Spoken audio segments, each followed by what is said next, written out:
which goes like this: what the mind conceives, the body can achieve. Ganyan daw kalakas ang mental capacity natin. Nowadays, ang dami nang nagsasabi na I made something manifest, meaning ine-envision nila and somehow they made it come true. All right, how does mind manifesting work? Let's find out through our ParanorMars expert, Rob Rubin. Hi, welcome back! Hi ladies, it's always an honor. Ayan. Oh, this is exciting to find out. Ano ba itong mind manifestation or how do we do this? Well, there's a lot of talk about it that's been going around in mass media, like The Secret, The Law of Attraction. It's basically the innate ability of human beings to make what they want appear or manifest in their everyday life, from jobs to relationships, even parking places sometimes. The ability to manifest things can be made by anyone if they have enough belief and enough centering within themselves to make it a reality. Oh, wow. Kayo ba girls, naniniwala ba kayo ganun? Like, kunwari, alam ko na uso dati yung mga vision board.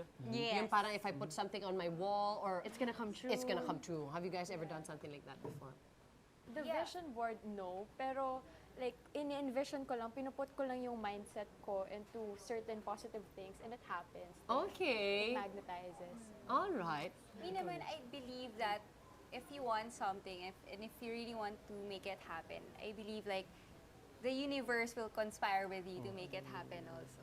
It's very The Alchemist by Paulo Coelho. But truth be told, a lot of people ask me, how do they make certain things happen? I mean, how do I bring love to my life? How do I get the job that I want? Now, the most tama. important thing is knowing, what do you want? Focus on that muna, one thing. Don't do 20 things at one time. So, example, what do I want? I want a relationship, a loving relationship. Then you need to check next, how do you feel about the concept of love? If you feel unworthy, then you're going to reject that. But if you claim it and say, no, I deserve this, I deserve the perfect person in my life, I'm attracting that person into my life, I know it's already done, then the next stage you can do is go to what we call your affirmation. Now, in the case of manifestations, people make the biggest mistakes in affirmation because they always word their desires wrong. It's like, I want a girlfriend. Okay. You're not manifesting a girlfriend. You're manifesting the want of a girlfriend. Okay, that's why you should Dapat say, ba I need a girlfriend? I need a, you're the same thing. So it would be better for you to term it as, I have manifested a loving girlfriend, or I have a loving girlfriend, or I am in a loving relationship. Kumbaga, na-claim mo na. Claim Wala mo na. pa man kinlaim mo na. Exactly. Okay. Because the next mistake people make is, I will have a good job. In other words, they never manifest it on the day because it's always one step away. So your wording is very important with your manifestation. Okay, okay. Kamusta naman ang patience involved dito sa ganitong Okay. mga practice, Actually, that's diba? the best. That's the most difficult thing people Right. do, because towards the end, after you've let it out to the universe, after you've made your statement of intent or your affirmation, the next thing you need to do is let it go. Why? You have to let it go because it's like a seed. If you take a seed and you plant it into the ground, and if every day you dig it up to see is it growing, it's not gonna grow. Ang So the- ganda nung So the best thing you can do is let it out to the universe in whatever way you seem fit, like through prayer, meditation, through whatever kind of personal sacrifices you'd want to make, and then let it go. So there's actions involved pa rin towards that. There are there's so many different ways of doing it. Some people light candles, some people fast, some people pray. But at the end, you have to have confidence that It's gonna here happen. na. The check's in the mail. It's coming na. Bahala na, let it be. Because if you keep stressing it, it's gonna push it away further. And that's the mistake most people make. Okay. Actually. Ako, I remember I had one time na ganyang eksaktong yung ginawa ko. It was on my wedding day. The entire week, it was raining. It was January, tas umuulan talaga. And even the forecast says it's gonna rain on that day. Outdoor wedding. Yes. So Walang sabi ko plan B. talaga, what do we do? Tapos parang nasi-stress na lahat. Tapos sabi ko na lang, no, I think that day it's gonna be sunny. It's gonna be a perfect day for a wedding. Tapos every time na may sasabihin sa akin na ganun, paulit-ulit, as in, at saka alam ko na, sigurado ako na hindi talaga siya uulan. I just know it. I feel it, I know it. Tapos positive lang. That day, hindi talaga siya umulan. It was cool, but it was sunny. Yes. The next day, cloudy, tas umulan. As in, yung, lang yung araw break. lang na yun yung huminto yung ulan. The days before that, even during setup, it was drizzling. But on the day, it was not. Tapos the next day, it started raining again. So parang, it's exact. Parang feeling ko kung lahat tayo, ganun yung take natin sa things. Kasi hindi mo na siya makokontrol eh. It's beyond my powers already. So, And sometimes when people overdo it, when they try to overwill something, they will manifest it but in a wrong way. Like this one person that I was working with wanted to manifest a girlfriend. Okay? So there was one particular person he wanted to manifest. And I told this guy, I wouldn't do that if I were you. Peritigas ulo. What happened? Medyo negative ang outcome ng relationship. They ended up together, but he ended up regretting it. It's like, I should have never have done this. So it's that genie syndrome where be careful what you wish for. So at sometimes when you think of something that you want to manifest, don't think of it in desperation. Don't beg, don't plead. Think of it that you deserve it, you're worthy of it, and allow it to enter your life and let the universe do the rest.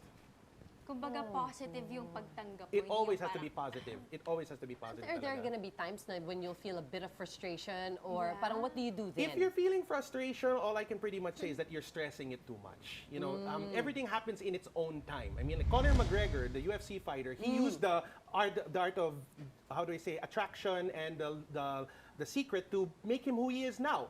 He clearly says that. But of course, that didn't happen at the very beginning. He was still struggling. But he Right. kept doing it over and over again, and look at who he is now. Okay. Kayo ba, girls, meron ba kayong mga ganyan na parang ngayon pa lang kiniklaim nyo na parang I'm gonna be like this or darating yung panahon na ito yung mangyayari sa buhay ko? Yeah. Actually, a lot of times in school and work, and actually this kind of work, yung hosting show ko with GMA, the first time pa lang I signed with GMA, I told to myself, and I also expressed it to management, na I want to do something like hosting or kaya lifestyle shows. But it didn't happen right away. It took some time. And then boom, ayun, I auditioned for it and then I got accepted. Nice, good Yeah. for you. Thank you. Kasi very positive ka din dun sa dating na yun, di ba? Kasi I mean, Yes. otherwise, you could always say, dami-dami naman namin dito, mahal dami lang naman, matawa. lahat magaganda, lahat matatalino, di ba? Pero because ikaw parang, oh, that's what I want. Yeah, I gave it a try and then it happened. Oh, It good for happened. you. Yes. And for you, Arra? Same also with work po. Parang I had a long break after a show and then nisip ko na, sige, I set my mind na this is what I want. And then I just enjoyed the process. And then, yun, boom. I have a show also. Nice. Congrats, girl. Thank you so much. Ayan. Ito magandang ano to. What if meron kang fear? Of- Fear is Nahi- one of the worst things because when you add fear to the picture, you actually spoil the pot. Okay, so you have to ask yourself, what am I afraid of? Imagine if your manifestation or your wish is being granted, why are you afraid of that? You need to go back to the root. Like, for example, I want to work in the White House, but I'm afraid to manifest that. Why? It's what I want.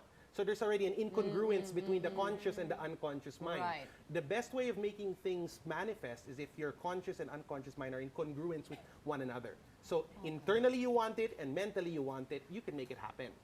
Kasi kung hindi, what's gonna happen is there will be glitches in the system. In other words, you might not know what to say, you might lose some documents, you might get injured, you might get sick. It's like, why is this happening? I want this job. Pero there's an incongruence with the internal self. Or maybe you didn't really want it that Exactly. much. That's why there's the Start fear with. of manifesting what you're asking for. Or you want it for the wrong reasons. Like, kunwari, Yeah. gusto mo to be in a relationship, pero actually may commitment issues ka, ayaw mo naman mag-asawa, o yung mga ganyan. Oo, nainis ka lang sa kakatanong sa'yo ng tita mo, ba't wala ka pa ring asawa?